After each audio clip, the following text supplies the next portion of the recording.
السلام عليكم.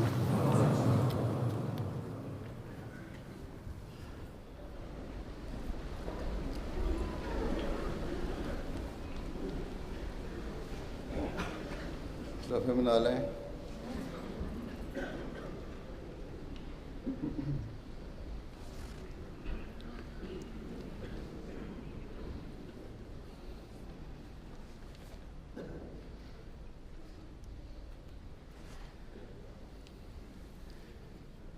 الله أكبر. الله أكبر. الله أكبر. الله أكبر. الله أكبر. الله أكبر. الله أكبر. الله أكبر.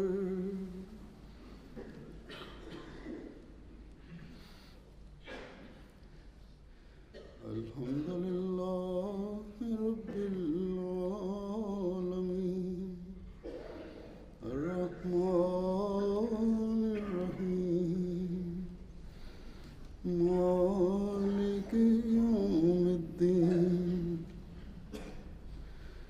إياك نعبد وإياك نستعين اهدنا الصراط المستقيم صراط الذين أنعمت عليهم غير المغضوب عليهم ولا الضالين.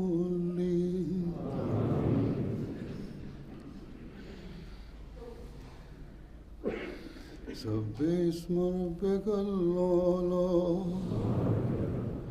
الذي خلق فسوى والذي قدر فهدى والذي أخرج المرعى فجعله غثاء أحوى سنقرئك فلا تنسى إلا ما شاء الله إنه يعلم الجهر وما يخفى ونيسرك لليسرى فذكر النفعات ذكرى سيذكر من يخشى ويتجنبها الأشقى الذي يصلى النار الكبرى ثم لا يموت فيها ولا يحيا قد أفلح من تزكى وذكر اسم ربه فصلى بل تؤثرون الحياة الدنيا والآخرة خير وأبقى إن هذا لفي الصحف الأولى صحف إبراهيم وموسى. الله أكبر.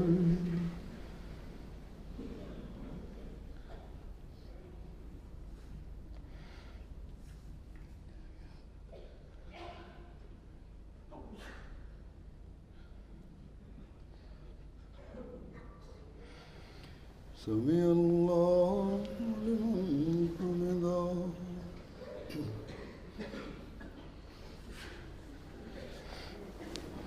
الله أكبر.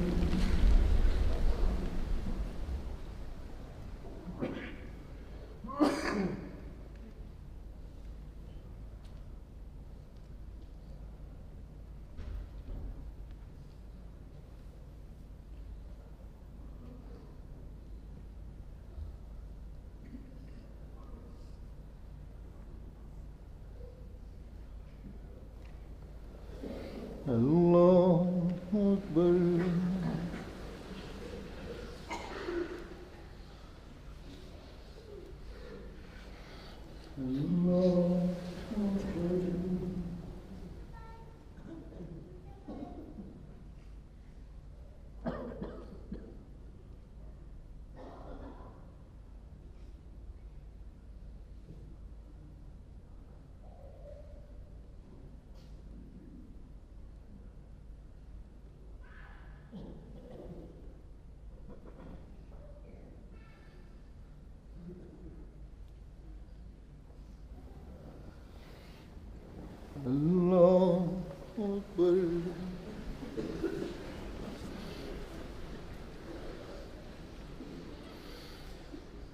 الحمد لله رب العالمين.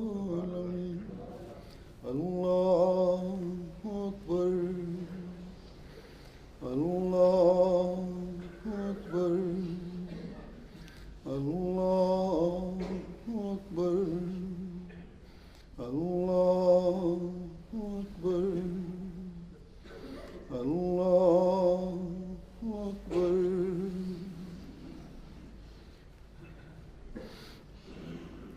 الحمد لله رب العالمين. الرحمن الرحيم. مالك يوم الدين. إياك نعبد وإياك نستعين. اهدنا الصراط المستقيم. صراط الذين أنعمت عليهم غير المغضوب عليهم ولا الضالين. هل أتاك حديث الغاشية؟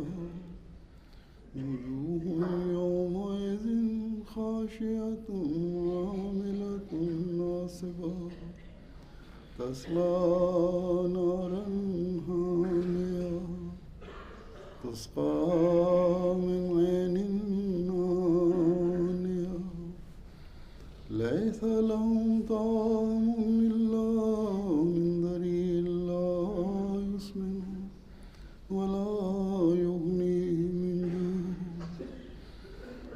وجوه يومئذ ناعمة لسعيها راضية في جنة عالية لا تسمع فيها لاغية فيها عين جارية فيها سرر مرفوعة وأكواب موضوعة ونمارق مصفوفة وزرابي مبثوثة.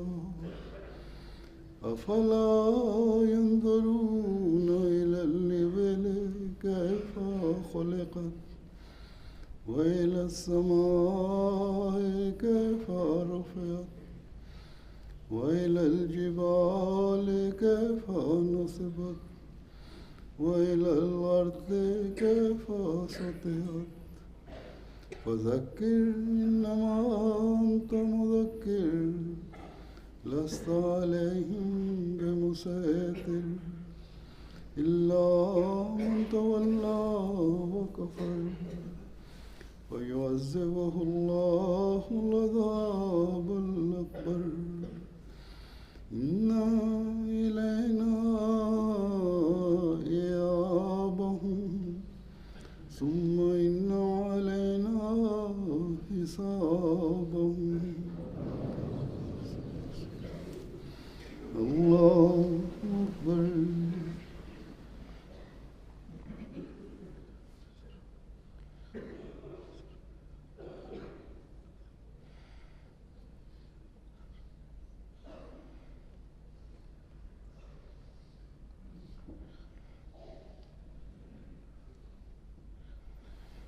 سمع الله لمن حمده.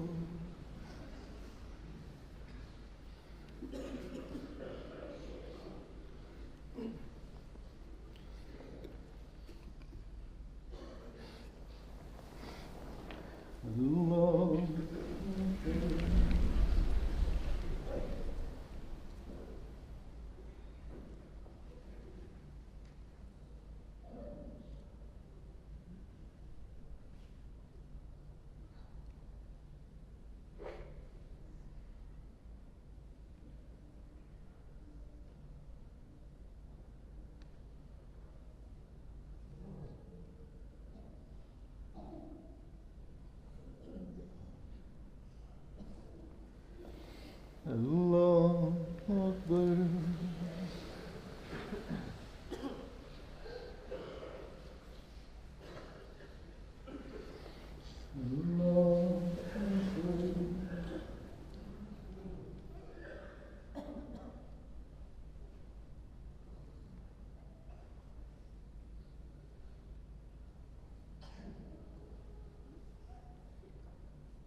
السلام عليكم ورحمة الله. السلام عليكم ورحمة الله. الله أكبر الله أكبر لا إله إلا الله. الله أكبر الله أكبر ولله الحمد. الله أكبر الله أكبر لا إله إلا الله. الله أكبر الله أكبر ولله الحمد. الله أكبر الله أكبر لا إله إلا الله. الله أكبر الله أكبر ولله الحمد.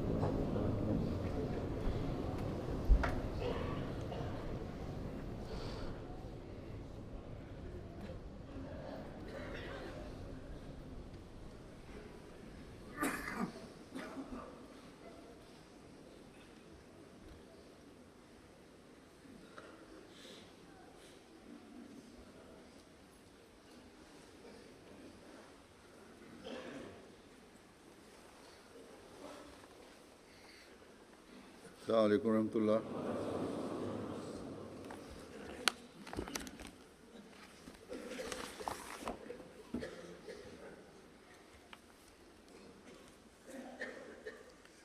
أشهد أن لا إله إلا الله وحده لا شريك له وأشهد أن محمدا عبده ورسوله.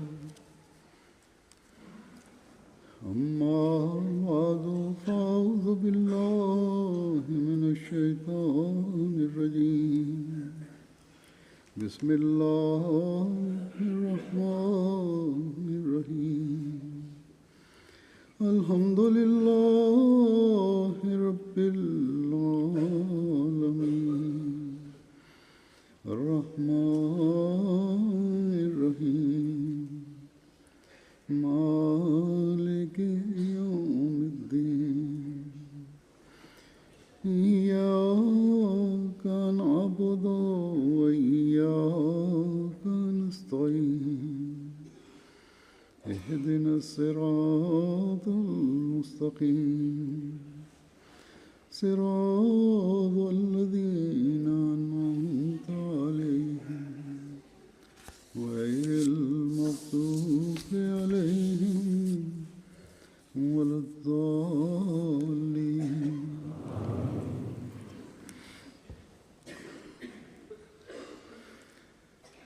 آج ہم عید الاضحیٰ منا رہے ہیں.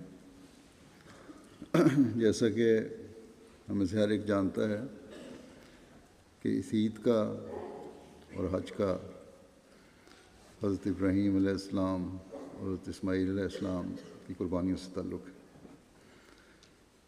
اس عید کا تعلق ہے اس دور سے جب آدم کی اولاد میں جہاں ذاتی قربانی کے اعلیٰ معیار قائم ہوئے، وہاں اپنے اہل کی قربانی کا نیا دور بھی شروع ہوا.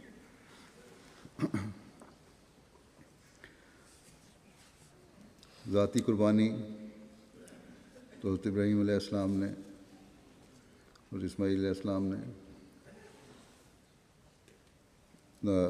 حضرت ابراہیم علیہ السلام نے اس وقت دی پہلی دفعہ جب توحید کے قیام کے لیے بتوں کو توڑ کر اپنوں کی مخالفت لے کر اور پھر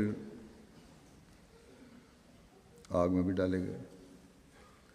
یہ قربانی اس وقت کی. وہ خدا تعالیٰ نے اس آگ کو ٹھنڈا کر دیا اور اپنے اہل کی قربانی اپنے بچے کو خدا تعالیٰ کی رضا کے لیے قربان کرنے کے لیے تیار ہو کر کی آپ نے. اسی طرح بچے نے اپنی قربانی کی. یہ قربانی ذبح کرنے کے لیے تیار ہونے کی صورت میں بھی تھی اور اپنے سے علیحدہ کرنے کی صورت میں بھی تھی. لیکن یہ ذبح کرنا یا ذبح کرنے کے لیے تیار ہونا شاید اس زمانے کے لیے ایسی بڑی قربانی نہ ہو جس زمانے میں حضرت ابراہیم علیہ السلام تھے، کیونکہ اس زمانے میں انسانی جان کو قربان کرنے کا رواج تھا، لیکن اس قربانی کا معیار بلند ہوتا ہے جب ہم یہ دیکھتے ہیں کہ 90 سال کی عمر میں تقریباً اولاد ملتی ہے اور اس اولاد کو قربان کرنے کے لیے تیار ہو جاتے ہیں۔ جب ہم دیکھتے ہیں کہ بیوی بچے کو ایک بے آب ہو گیا جگہ پہ آپ چھوڑ آتے ہیں، تو یہ اپنے اہل کی قربانی کا بڑا اونچا مقام ہے، کیونکہ ایسی جگہ جہاں نہ کھانے کو کچھ ہو، نہ پینے کو کچھ ہو، جنگلی جانوروں کا بھی خطرہ ہو، ایسے میں بیوی بچے کو چھوڑنا کوئی معمولی بات نہیں، اور یہ کوئی چھوٹی قربانی نہیں ہے۔ لیکن یہ قربانی بھی کوئی انتہا نہیں ہے، یہ قربانی تو ابتدا تھی اس قربانی کی جس کی انتہا ہونی تھی۔ اللہ تعالیٰ نے یہ بتانا تھا کہ میں انسان کو کس حد تک اعلیٰ معیاروں پر قائم کر سکتا ہوں قربانی کے۔ بس یہ انتہا ہوئی ہمارے آقا حضرت محمد رسول اللہ صلی اللہ علیہ وسلم کے ذریعے سے، یہ انتہا ہوئی انسان کامل کے ذریعے سے، جس کے نمونے اور جن کے ساتھ اللہ تعالیٰ کی تائیدات کے نظارے ہمیں آپ صلی اللہ علیہ وسلم کی تمام زندگی میں نظر آتے ہیں۔ حضرت ابراہیم علیہ السلام کی زندگی بے شک ہمارے لیے ایک نمونہ ہے، لیکن حضرت صلی اللہ علیہ وسلم کی زندگی ہمارے سامنے ایک کامل اسوہ ہے۔ حضرت ابراہیم علیہ السلام کی زندگی میں جو کچھ ہمیں نظر آتا ہے اس کے انتہائی اونچے مقام ہمیں حضرت صلی اللہ علیہ وسلم کی زندگی میں نظر آتے ہیں۔ اس بات کو بیان فرماتے ہوئے کہ حضرت ابراہیم علیہ السلام کی زندگی میں جو واقعات گزرے اور جن امتحانوں سے انہیں گزرنا پڑا، اور جس طرح اللہ تعالیٰ نے آپ کی تائید اور نصرت فرمائی، اس کے بلند نمونے اور زیادہ وسعت کے ساتھ نمونے ہمیں حضرت صلی اللہ علیہ وسلم کی زندگی میں نظر آتے ہیں۔ حضرت مسیح موعود علیہ السلام فرماتے ہیں کہ یہ محقق امر ہے کہ ہمارے سید و مولا نبی صلی اللہ علیہ وسلم حضرت ابراہیم علیہ السلام کی خو اور طبیعت پر آئے تھے۔ مثلاً جیسا کہ حضرت ابراہیم علیہ السلام نے توحید سے محبت کر کے اپنے تئیں آگ میں ڈال لیا، اور پھر قلنا یا نارکونی بردوں و سلامہ کی آواز سے صاف بچ گئے،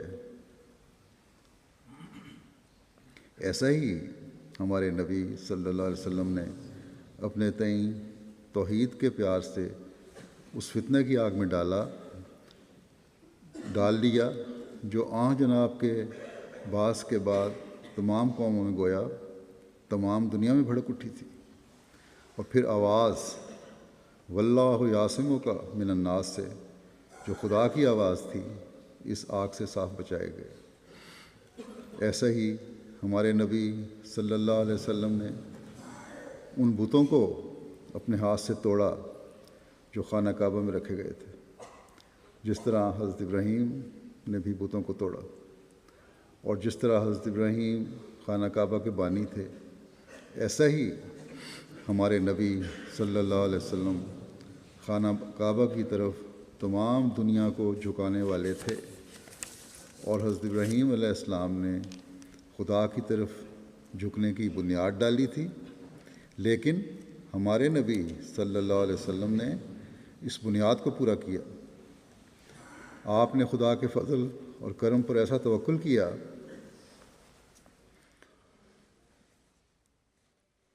کہ ہر ایک طالب حق کو چاہیے کہ خدا پر بھروسہ کرنا جناب یعنی حضرت صلی اللہ علیہ وسلم سے سیکھے۔ حضرت ابراہیم علیہ السلام اس قوم میں پیدا ہوئے تھے جن میں توحید کا نام و نشان نہ تھا اور کوئی کتاب نہ تھی۔ اسی طرح ہمارے نبی صلی اللہ علیہ وسلم اس قوم میں پیدا ہوئے جو جاہلیت میں غرق تھی اور کوئی ربانی کتاب ان کو نہیں پہنچی تھی۔ اور ایک یہ مشابہت ہے کہ خدا نے ابراہیم کے دل کو خوب دھویا اور صاف کیا تھا، یہاں تک کہ خیشوں اور اقارب سے بھی خدا کے لیے بیزار ہو گیا، اور دنیا میں بجز خدا کے اس کا کوئی بھی نہ رہا۔ ایسا ہی بلکہ اس سے بڑھ کر ہمارے نبی صلی اللہ علیہ وسلم پر واقعات گزرے، اور باوجود کہ مکے میں کوئی ایسا گھر نہ تھا جس سے حضرت صلی اللہ علیہ وسلم کا کوئی شعبہ قرابت نہ تھا، یعنی کہ جہاں رشتہ داری نہ تھی، مگر خالص خدا کی طرف بلانے سے سب کے سب دشمن ہو گئے اور بجز خدا کے ایک بھی ساتھ نہ رہا۔ پھر خدا نے جس طرح ابراہیم کو اکیلا پا کر اس قدر اولاد دی جو آسمان کے ستاروں کی طرح بے شمار ہو گئی، اسی طرح حضرت صلی اللہ علیہ وسلم کو اکیلا پا کر بے شمار عنایت کی، اور وہ صحابہ آپ کی رفاقت میں دیے جو نجوم السماء کی طرح نہ صرف کثیر تھے بلکہ ان کے دل توحید کی روشنی سے چمک اٹھے تھے۔ اب دیکھیں، حضرت ابراہیم علیہ السلام کے لیے مشرکین نے آگ جلائی، جیسا کہ مثال دی سامنے بھی، اور اس میں ڈالا، تو اللہ تعالیٰ نے اس آگ کو ٹھنڈا کرنے کے لیے بارش بھیجی اور وہ آگ ٹھنڈی ہو گئی، اور ابراہیم علیہ السلام اس آگ سے بچ گئے۔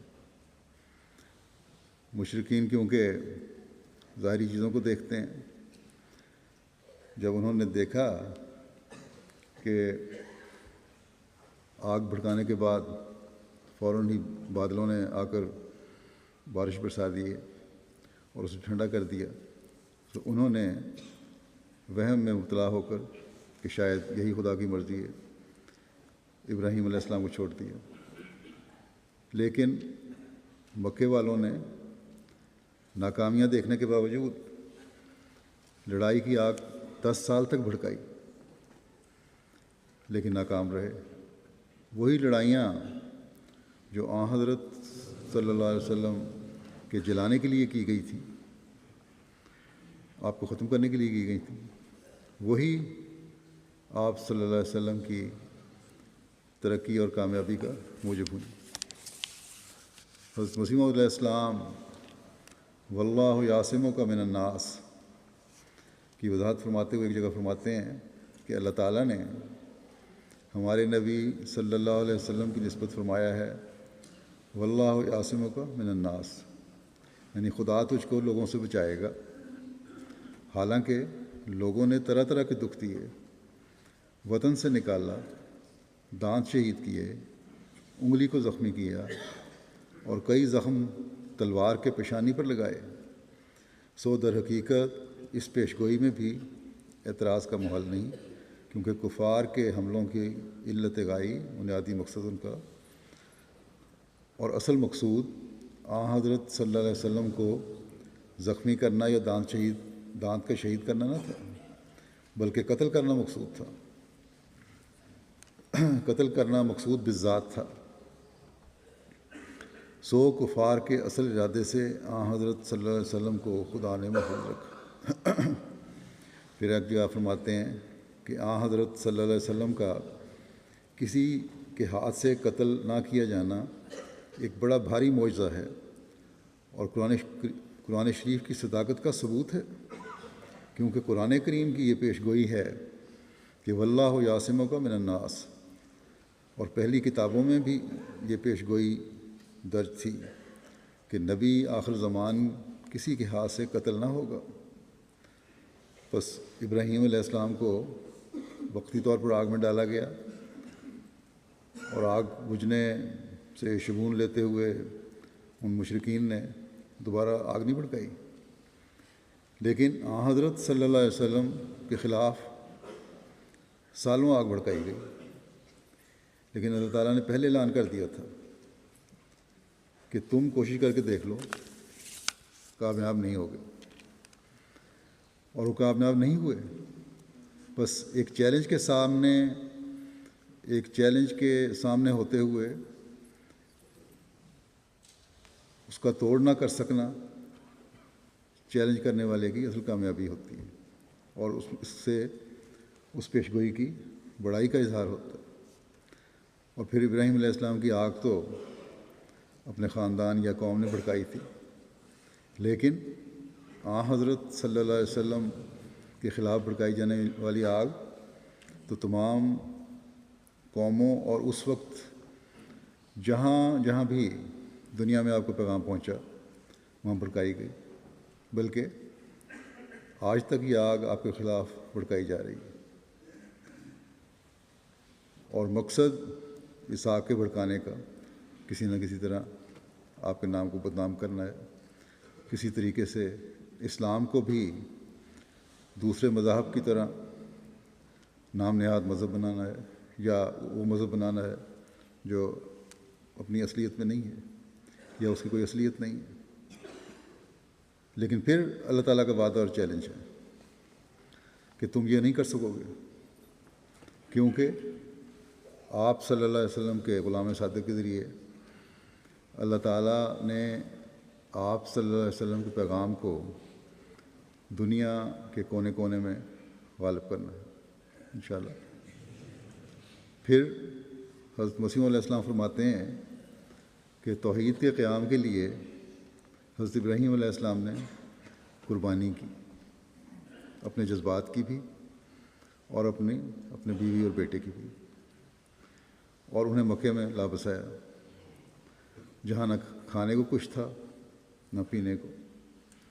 لیکن خدا تعالیٰ کے حکم سے یہاں چھوڑنا اس لیے ضروری تھا کہ خدا تعالیٰ کے پہلے گھر کی پھر انہی بنیادوں پر تعمیر ہو جس کے نشان مٹ چکے تھے، تاکہ پھر توحید دنیا میں پھیلے، جیسا کہ خانہ کعبہ کی تعمیر کرتے ہوئے حضرت ابراہیم علیہ السلام اور حضرت اسماعیل علیہ السلام دعا کر رہے تھے، جس کے بارے میں اللہ تعالیٰ قرآن کریم میں فرماتا ہے کہ وَإِذَا يَرْفَعُ إِبْرَاهِيمُ الْقَوَاعِدَ مِنَ الْبَيْتِ وَإِسْمَاعِيلُ رَبَّنَا تَقَبَّلْ مِنَّا إِنَّكَ أَنْتَ السَّمِيعُ الْعَلِيمُ۔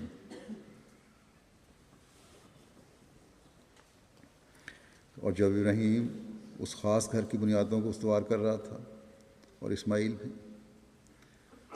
یہ دعا کرتے ہوئے کہ اے ہمارے رب، ہماری طرف سے قبول کر لے، یقیناً تو ہی بہت سننے والا اور دائم علم رکھنے والا ہے۔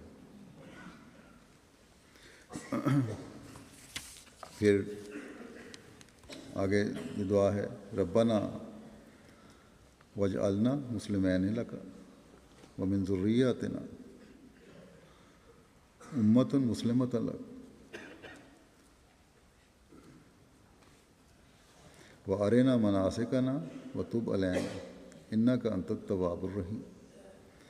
اور اے ہمارے رب، ہمیں دو فرمانبردار بندے بنا دے، اور ہماری ذریت میں سے بھی اپنی ایک فرمانبردار امت پیدا کر دے، اور ہمیں اپنی عبادتوں اور قربانیوں کے طریق سکھا، اور ہم پر توبہ قبول کرتے ہوئے جھک جا، یقیناً تو ہی بہت توبہ قبول کرنے والا اور بار بار رحم کرنے والا۔ بس ان کی دعا نے قبولیت کا درجہ پایا، ذریت میں سے بہت سے فرمانبردار پیدا ہوئے، ایسے فرمانبردار جنہوں نے پھر ذریت میں انتہائی معراج پر پہنچنے والے، یعنی حضرت صلی اللہ علیہ وسلم سے عبادت اور قربانیوں کے طریق سیکھے، جنہوں نے آپ صلی اللہ علیہ وسلم سے عہد بیت نبھایا اور توحید کے قیام اور خانہ کعبہ کو بتوں سے پاک کرنے کے لیے اپنی جانوں تک کی پرواہ نہ کی، جنہوں نے خدائے واحد کی پرستش اور عبادت کے لیے راتوں کی نیندوں کی پرواہ نہ کی، اور اپنا خاص تعلق خدا تعالیٰ سے جوڑا، لیکن یہ عبادتوں اور توحید کے قیام کے لیے تڑپ تو انہوں نے حضرت محمد رسول اللہ صلی اللہ علیہ وسلم سے سیکھے تھے۔ یہ انقلاب تو ان میں آ حضرت صلی اللہ علیہ وسلم کی تربیت اور دعاؤں سے آیا تھا کہ وہ باخدا انسان بن گئے۔ پس آ حضرت صلی اللہ علیہ وسلم کی قربانیوں اور دعاؤں نے جہاں ان جاہلوں کو باخدا انسان بنایا، وہاں خانہ کعبہ جو آپ کی بعثت سے پہلے توحید کے بجائے شرک کی آماج گاہ بن چکا تھا، اور سینکڑوں بت اس میں تھے، اسے بتوں سے پاک کیا۔ اور جال حق کو وضحق الباطل ان الباطل کان زہوقا،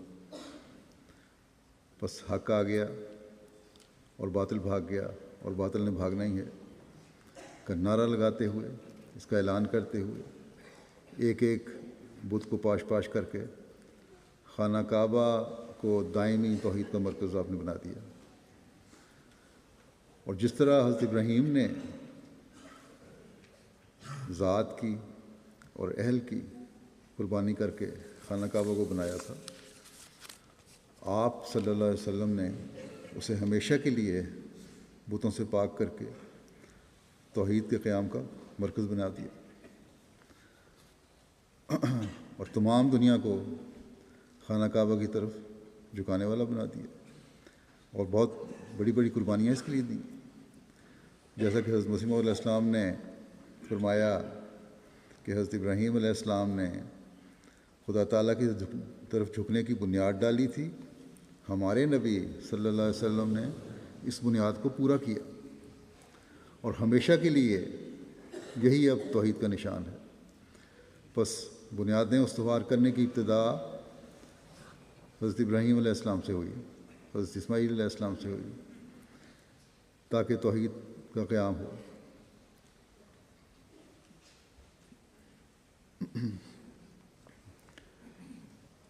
تو اس کی انتہا آن حضرت صلی اللہ علیہ وسلم کے ذریعے سے ہوئی، اور اب تا قیامت اس نے توحید کا مرکز رہنا ہے انشاءاللہ۔ آج ہم دیکھتے ہیں کہ لاکھوں لوگ حج کے لیے جاتے ہیں، کروڑوں مسلمان خانہ کعبہ کی طرف منہ کر کے نماز پڑھتے ہیں۔ تو یہ اس بات کا ثبوت ہے کہ خانہ کعبہ کی بنیاد کو آن حضرت صلی اللہ علیہ وسلم نے پورا کیا۔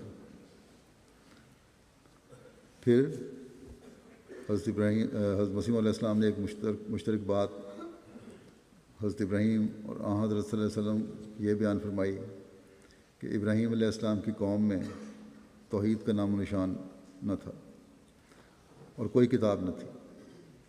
اسی طرح آن حضرت صلی اللہ علیہ وسلم جس قوم میں پیدا ہوئے اس کی جہالت کی بھی انتہا تھی، وہاں بھی توحید کا نشان نہیں تھا، کوئی ربانی کتاب ان تک نہیں پہنچی تھی۔ لیکن جب کامل اور مکمل کتاب، جب آخری شرعی کتاب، جب تا قیامت جاری رہنے والی اور سب مضامین پر حاوی کتاب آن حضرت صلی اللہ علیہ وسلم پر اللہ تعالیٰ نے قرآن کریم کی صورت میں اتاری، تو آپ کی قوت قدسی سے انہی جانوروں والی خصلت رکھنے والے جاہل اجڑ لوگوں میں سے اجڑ لوگ جو تھے وہ انسان بنے، پھر تعلیم یافتہ انسان بنے، پھر باخدا انسان بنے، اور دین کو دنیا پر مقدم کرنے کا عہد کرتے ہوئے، اس کتاب سے تعلیم حاصل کرتے ہوئے، آپ سے علم و حکمت سیکھتے ہوئے، علم و معرفت میں عبور حاصل کرتے ہوئے، توحید کے علمبردار بنتے ہوئے دنیا کے رہنما بن گئے۔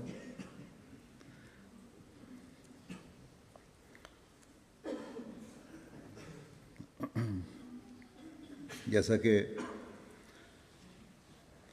حضرت ابراہیم علیہ السلام کی دعا قبول کرتے ہوئے اللہ تعالیٰ نے قرآن کریم میں ایک جگہ اس کا ذکر فرماتا ہے کہ لقد من اللہ علی المؤمنین اذ بعث فیہم رسول من انفسہم یتلو علیہم آیاتہ ویزکیہم ویعلمہم الکتاب والحکمہ وإن كانوا من قبل لفی ضلال مبین. یقیناً اللہ نے مومنوں پر احسان کیا جب اس نے ان کے اندر انہی میں سے ایک رسول مبعوث کیا. وہ ان پر اس کی آیات کی تلاوت کرتا ہے اور انہیں پاک کرتا ہے اور انہیں کتاب اور حکمت سکھاتا ہے، جبکہ اس سے پہلے وہ یقیناً کھلی کھلی گمراہی میں مبتلا تھے.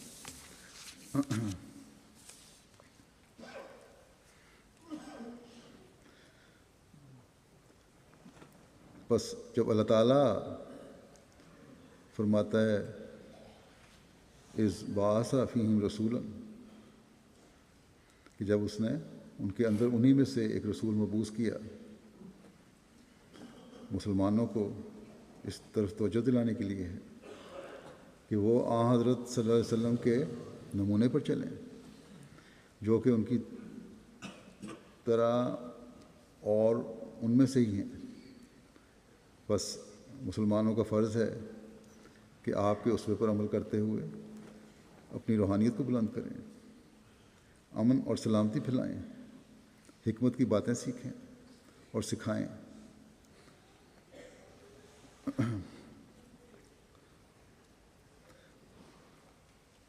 مگر افسوس ہے کہ آج اس تعلیم کو مسلمانوں کی اکثریت نے بھلا دیا اور اس وقت رہنمائی سے محروم ہیں. نہ آپ سیکھ رہے ہیں اس سے کچھ، نہ آگے رہنمائی کر سکتے ہیں، اور دوبارہ گمراہی میں چلے گئے ہیں باوجود تعلیم کامل ہونے کے اور موجود ہونے کے. لیکن کیونکہ کتاب کی علم و حکمت کی باتوں کا اور توحید کے قیام کے لیے اللہ تعالیٰ کا وعدہ تھا، اور جس نے تا قیامت پورے ہوتے رہنا ہے، اس لیے اس زمانے میں اللہ تعالیٰ نے آپ صلی اللہ علیہ وسلم کے غلام ساتوں کو بھیجا، جنہوں نے پھر ایک جماعت قائم کر کے اس سے ان مقاصد کو پورا کرنے کے لیے ہر قربانی کے لیے ایک عہد لیا. بس ہر احمدی کی ذمہ داری ہے کہ اس کا ادراک حاصل کرنے کے لیے سورہ جمعہ میں آخرین پر ڈالی گئی اس ذمہ داری پر غور کرے، اللہ تعالیٰ کے احسان کی قدر کرے، اپنے عہد بیعت کو نبھانے کی حتی المقدور کوشش کرے، اور ان لوگوں میں شامل ہو جو حضرت ابراہیم اور حضرت اسماعیل علیہ السلام کی قربانیوں کے مقصد کو جاننے والا اور اسے پورے کرنے والا ہو. ان لوگوں میں شامل ہو جو خانہ کعبہ کی تعمیر کے مقاصد کو پورا کرنے کی کوشش کرنے والا ہو. ان لوگوں میں شامل ہو جو توحید کے قیام کے لیے بھرپور کوشش کرنے والا ہو. ان لوگوں میں شامل ہو جو آن حضرت صلی اللہ علیہ وسلم کے اسوے پر چلنے کی کوشش کرنے والا ہو. اگر اس طرف ہم توجہ کریں گے تبھی ہم آخرین کی اس فوج میں شامل ہوں گے جنہوں نے توحید کو دوبارہ دنیا میں قائم کرنا ہے اور دنیا کو خانہ کعبہ کی طرف جھکنے والا بنانا ہے. خانہ کعبہ کی طرف جھکنے والا بنانے کے لیے پہلے خود اس کی طرف جھکنے کا حق ادا کرنے کی ضرورت ہے. بس اپنی عبادتوں کے معیاروں کو بلند کرنے کی ہم میں سے ہر ایک کو ضرورت ہے. اپنی نمازوں کی حفاظت کی ضرورت ہے۔ یہ امن اور سلامتی کا گھر ہے، تو اپنے ہر عمل سے اگر اس گھر کی طرف منسوب ہوتے ہیں تو اپنے ہر عمل سے امن اور سلامتی پھیلانے کی کوشش کرنے کی ضرورت ہے۔ آپس میں محبت اور پیار کو بڑھانے کے لیے اپنے اندر کے تکبر کو نکالنے کی ضرورت ہے۔ پس تربیت کے ہر پہلو پر جب ہماری نظر ہوگی، جب نفس کو پاک کرنے کی طرف توجہ ہوگی، تبھی ہم اپنی عملی حالتوں کی بہتری سے تبلیغ کے کام بھی کر سکیں گے اور دنیا کو خانہ کعبہ کی طرف جھکنے والا بھی بنا سکیں گے، ورنہ خانہ کعبہ کی طرف ظاہری منہ پھیرنا اور اس کی طرف منہ کر کے عبادت کرنا کوئی فائدہ نہیں دے گا۔ یہ حج اگر اللہ تعالیٰ کے حکموں کو پس پش ڈال کر کیے جاتے ہیں تو کوئی فائدہ نہیں دیں گے جب تک کہ حقیقی باتوں کے معیار قائم نہیں ہوتے۔ بس ہم میں سے ہر ایک کو یاد رکھنا چاہیے کہ اگر صرف ظاہری چیزوں پر ہی اکتفا کرنا ہوتا تو مسیح موعود کے آنے کی ضرورت نہیں تھی۔ اللہ تعالیٰ کو خاص طور پر آخرین کے بارے میں خوشخبری دینے کی ضرورت نہیں تھی۔ ظاہری کام، بکروں کی قربانی اور حج اور بظاہر نمازوں کی ادائیگی تو دوسرے مسلمان بھی کر ہی رہے ہیں، لیکن پھر بھی مسلمانوں کی عمومی حالت انحطاط کا شکار ہوتی چلی جا رہی ہے۔ آج مسلمانوں کی مثالیں ظلم پھیلانے والوں کے طور پر دی جا رہی ہیں۔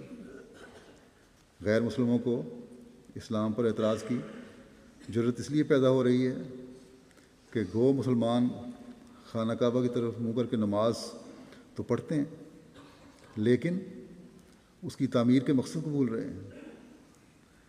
خانہ کعبہ تو سلامتی اور امن کی نشانی کے طور پر تعمیر کیا گیا تھا، لیکن آج مسلمان ہی کی گردن کاٹ رہے ہیں۔ حتیٰ کہ کل عرب ممالک میں عید تھی، تو عید کے دن بھی ایک فرقہ دوسرے فرقے کے لوگوں کو بموں سے اڑا رہا تھا۔ دونوں خانہ کعبہ کی طرف منہ کر کے عبادت کرنے کا دعویٰ کرتے ہیں، دونوں حج کے مناسک ادا کرتے ہیں، دونوں لا الہ الا اللہ محمد رسول اللہ پڑھتے ہیں۔ بس جب ہم ایسی حرکتیں دیکھتے ہیں تو پھر ہر احمدی کی توجہ پہلے سے بڑھ کر اس طرف ہونی چاہیے کہ اس نے اس عید سے کیا سبق حاصل کرنا۔ اس نے بکرے صرف گوشت کھانے کے لیے قربان نہیں کرنے، بلکہ اس بات کو سامنے رکھتے ہوئے کرنے ہیں کہ حضرت ابراہیم علیہ السلام اور حضرت اسماعیل علیہ السلام اور سب سے بڑھ کر ہمارے آقا و مطاع حضرت محمد رسول اللہ صلی اللہ علیہ وسلم کی قربانیوں کی روح کیا تھی، وہ ہمیں کیا سبق دینا چاہتے تھے۔ بس ہمیں حضرت صلی اللہ علیہ وسلم کی قربانیوں کی طرف توجہ دینے کی ضرورت ہے، آپ کی لائی ہوئی تعلیم پر عمل کرنے کی طرف توجہ دینے کی ضرورت ہے، قرآن کریم کی حکومت کو اپنے پر لاگو کرنے کی ضرورت ہے کہ اس بات کا عہد ہم نے اپنے عہد بیعت میں حضرت مسیح موعود علیہ السلام سے بھی کیا ہے۔ اس پر عمل ہی ہمیں کتاب کے پڑھنے کا حق ادا کرنے والا بنائے گا، تبھی ہم ان لوگوں میں شمار ہو سکیں گے جن کے دلوں کو خدا تعالیٰ نے دھویا۔ اپنے دلوں کو دھلوانے کے لیے پہلے ہمیں خدا تعالیٰ کی طرف قدم بڑھانے ہوں گے، تبھی ہم میں اور غیر میں ایک فرق نظر آئے گا۔ دین کی خاطر بعض اوقات اپنوں سے تعلقات کو بھی قربان کرنا پڑتا ہے، رشتہ داریوں کو بھی چھوڑنا پڑتا ہے۔ یہ قربانی حضرت ابراہیم علیہ السلام کو بھی دینی پڑی، لیکن جیسا کہ حضرت مسیح موعود علیہ السلام نے فرمایا کہ اس سے بڑھ کر یہ قربانی حضرت صلی اللہ علیہ وسلم نے دی۔ مکے کے ہر گھر میں آپ کا رشتہ اور تعلق تھا، لیکن آپ کے دعوے کے بعد، آپ کے توحید کے قیام کے اعلان کے بعد سب نے آپ سے تعلق توڑا اور کسی رشتے کا پاس نہ کیا۔ کون سا ظلم تھا جو آپ پر روا نہ رکھا گیا ہو؟ لیکن آپ نے یہی اعلان فرمایا کہ توحید کے قیام سے میں کبھی نہیں ہٹ سکتا، چاہے تم جتنا بھی مجھے لالچ دے دو، میرے ایک ہاتھ پر سورج رکھ دو اور دوسرے ہاتھ پر چاند رکھ دو، تب بھی میں خانہ کعبہ کی تعمیر کے مقصد کے لیے قربانی کرتا چلا جاؤں گا اور خدا تعالیٰ کے پیغام کو پھیلاتا چلا جاؤں گا۔ بے شک خانہ کعبہ کی تعمیر میں جو پتھر استعمال ہوئے ہیں ان کی کوئی حیثیت نہیں، پتھر ہیں، لیکن اس گھر کا بہت اونچا مقام ہے، کیونکہ یہ توحید کے قیام کی نشانی ہے۔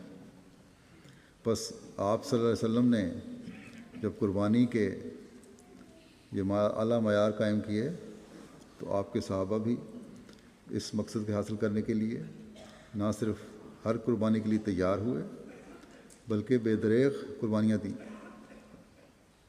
بس ہم جو آخرین میں شمار ہوتے ہیں، ہمیں بھی ان قربانیوں کو یاد رکھنا چاہیے، دین کو دنیا پر مقدم رکھتے ہوئے اپنے ہر رشتے کو ثانوی حیثیت دینی۔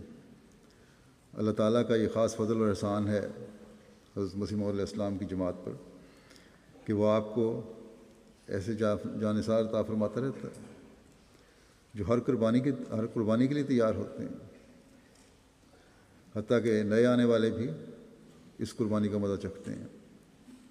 2 دن پہلے ہی تازہ الفضل میں ایک احمدی عرب کا واقعہ بیعت کا بیان ہو رہا تھا کہ احمدیت کی وجہ سے باپ نے اسے گھر سے نکال دیا، قید و بند کی صورتیں برداشت کرنی پڑیں، نوکری سے فارغ کر دیا گیا، فوج میں تھا وہاں کورٹ مارشل ہوا، سختیاں کی گئیں، ماں ناراض ہو گئی، لیکن پھر بھی ایمان پر قائم رہا۔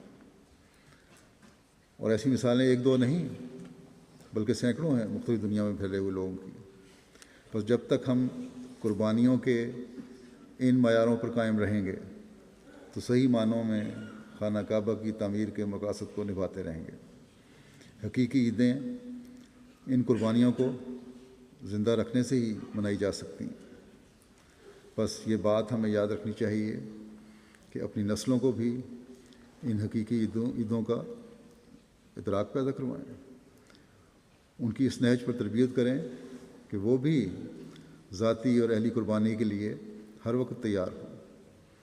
ورنہ اگر یہ قربانیوں کی اہمیت کا تسلسل ہم نے اپنی اولادوں میں قائم نہ رکھا، اگر ہم خود اس کی اہمیت کو بھول گئے تو پھر انعامات سے بھی محروم کر دیے جائیں گے۔ حضرت مسیح موعود علیہ السلام نے فرمایا کہ جب خاندان اور عزیزوں نے حضرت ابراہیم علیہ السلام کو چھوڑا تو کیا آپ اکیلے رہ گئے؟ نہیں، بلکہ آپ کو اس قدر اولاد دی جو آسمان کے ستاروں کی طرح شمار ہو گئی۔ اسی طرح حضرت صلی اللہ علیہ وسلم کیا اکیلے رہ گئے؟ نہیں، بلکہ آپ کو وہ مخلص اور فدائی اور ہر قربانی کے لیے تیار صحابہ اللہ تعالیٰ نے عطا فرمائے جو آسمان کے ستاروں کی طرح نہ صرف بڑی تعداد میں تھے، بڑی کثرت میں تھے، بلکہ ان کے دل توحید کی روشنی سے ایسے چمک رہے تھے کہ دنیا کے ایک حصے نے بھی ان کی روشنی سے فیض پایا۔ جہاں جہاں وہ پہنچے اس روشنی کو پھیلاتے چلے گئے۔ بس آج ہمیں اس اہمیت کو سمجھنے کی ضرورت ہے۔ حضرت مسلم موعود رضی اللہ عنہ نے ایک جگہ اس مقصد کی طرف توجہ دلاتے ہوئے فرمایا کہ قربانی کی اس سے یہ سبق لینا چاہیے کہ ہم نے اپنی اولاد کو قربانی کے لیے تیار کرنا ہے۔ حضرت ابراہیم علیہ السلام نے حضرت اسماعیل علیہ السلام کو قربانی کے لیے تیار کیا تھا، تبھی تو وہ ذبح ہونے کے لیے تیار ہو گئے تھے، لیکن اللہ تعالیٰ نے کہا نہیں، تم دمبا ذبح کر دو۔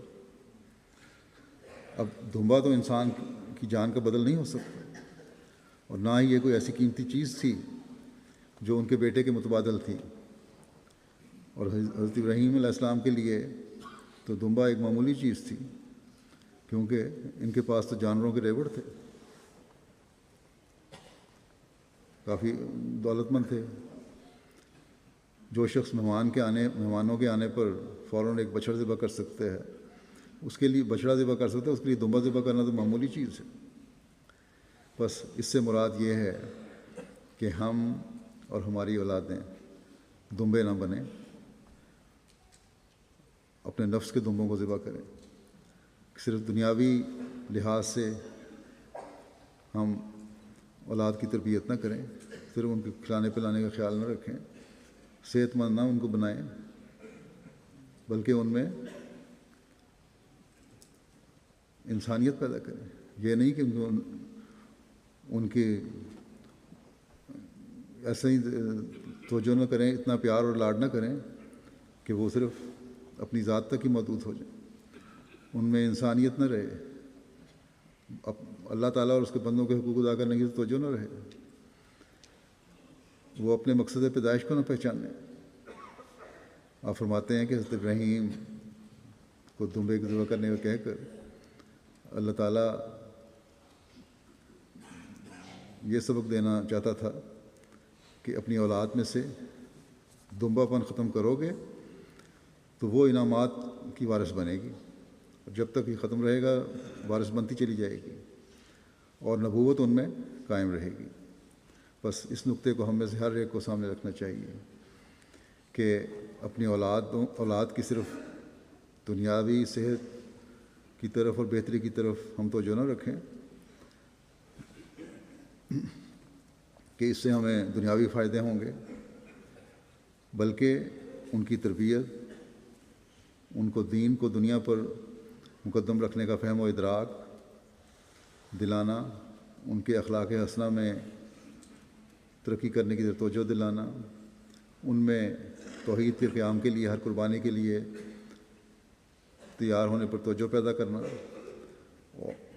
یہ ضروری چیزیں ہیں جو ہماری ذمہ داری، اور یہ اسی صورت میں ہو سکتا ہے جب ہم خود بھی ان باتوں پر عمل کرنے والے ہوں گے، اور جب یہ ہوگا تو ہم آخرین کی اس جماعت میں شامل ہونے والے ہوں گے جس نے خانہ کعبہ کی تعمیر کے مقصد کو پورا کرنا ہے،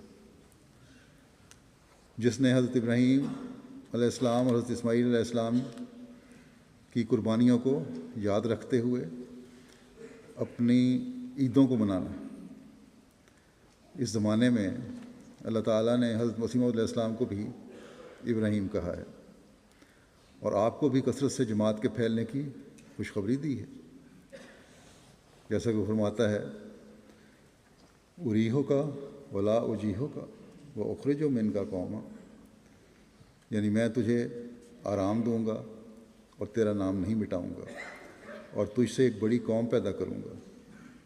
آپ فرماتے ہیں اس کے ساتھ ہی دل میں ایک تفہیم ہوئی جس کا مطلب یہ تھا جیسا کہ میں نے ابراہیم کو قوم بنایا، بس اللہ تعالیٰ آپ کو ایسے لوگ کثرت سے عطا فرمائے گا جو حضرت ابراہیم اور حضرت اسماعیل کی طرح قربانیوں کو بھی یاد رکھیں گے اور توحید پر قائم رہنے والے ہوں گے، توحید کو پھیلانے والے بھی ہوں گے، اور اس کے لیے کسی قربانی سے دریغ بھی نہیں کریں گے، اپنے نفس کو دمبا بنانے والے نہیں ہوں گے، بلکہ اللہ تعالیٰ کے احکام پر عمل کرنے کی طرف ان کی توجہ ہوگی۔ صرف اور صرف دنیا ان کا مقصد نہیں ہوگا، یا اس کا دنیا کا کمانا ان کا مقصد نہیں ہوگا، بلکہ دین کو دنیا پر مقدم کرنے والے ہوں گے۔ لیکن ہم میں سے ہر ایک کو یہ کوشش کرنی چاہیے کہ ہم ان لوگوں میں شامل ہوں جو اس مقصد کو حاصل کرنے والے ہیں۔ اللہ تعالیٰ ہمیں اس کی توفیق عطا فرمائے۔ اب دعا ہوگی، دعا میں دین کی خاطر مشکلات میں گرفتار لوگوں کے لیے دعا کریں، اسیران راہ مولا کے لیے دعا کریں، اللہ تعالیٰ ان کی رہائی کے سامان پیدا فرمائے، جان کی قربانی کرنے والوں کے لیے، شہداء کے لیے دعا کریں، اللہ تعالیٰ ان کے درجات بلند فرمائے اور ان کی نسلوں کو بھی دین پر ہمیشہ قائم رکھے۔ اپنے اور اپنی نسلوں کے لیے ان کے دین پر قائم رہنے کے لیے بھی دعا کریں۔ اللہ تعالیٰ کی رضا کے حصول کے لیے دعا کریں، اللہ تعالیٰ ہمیشہ ہم سے راضی ہو اور ہم سے وہ کام کروائے جو اس کی منشا ہے۔ مالی قربانی کرنے والوں کے لیے بھی دعا کریں، مسلمان امت کے لیے دعا کریں، امت مسلمہ کے لیے، کہ اللہ تعالیٰ انہیں بھی عقل اور سمجھ دے اور وہ ایک دوسرے کے حقوق ادا کرنے والے ہوں، ظلم و تعدی سے باز آنے والے ہوں، زمانے کے امام کو ماننے والے ہوں، خانہ کعبہ جو توحید اور امن اور سلامتی کا نشان ہے اس کا حق ادا کرنے والے ہوں، مسلمان لیڈر بھی اور مسلمان رعایا بھی ایک دوسرے کے حقوق ادا کرنے والے ہوں۔ اللہ تعالیٰ اسلام کی خوبصورت تصویر دنیا کو دکھانے کی ہمیں توفیق عطا فرمائے اور اسلام کے خوبصورت پیغام کو دنیا تک پہنچانے کی ہمیں توفیق عطا فرمائے، اور دنیا میں رہنے والا ہر شخص خدا واحد کی عبادت کرنے والا بن جائے۔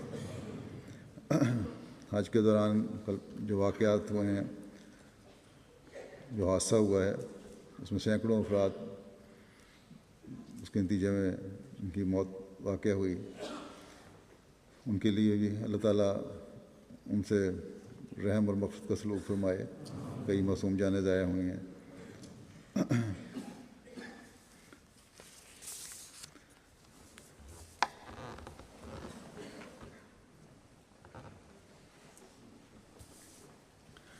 الحمد للہ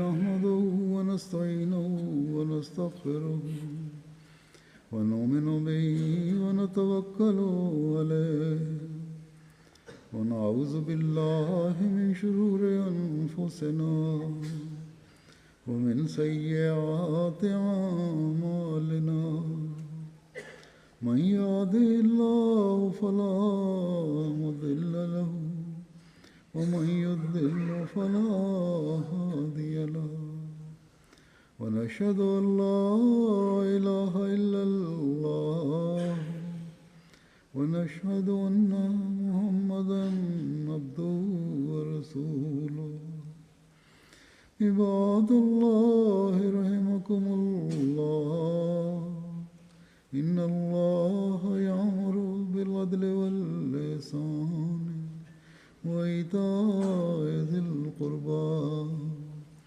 وينهى عن الفحشاء والمنكر والبغي يعظكم لعلكم تذكرون اذكروا الله يذكركم وادعوه يستجب لكم ولذكر اللہ اکبر۔ دعا کر لیں۔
آمین۔ سب کو عید مبارک ہو۔ جمعہ کے دن عید کے ساتھ جو اجازت ہے جمعہ نہیں بھی پڑھا جاتا ظہر کی نماز پڑھی جاتی ہے، لیکن ہم انشاءاللہ تعالی جمعہ ادا کریں گے۔ السلام علیکم ورحمۃ اللہ۔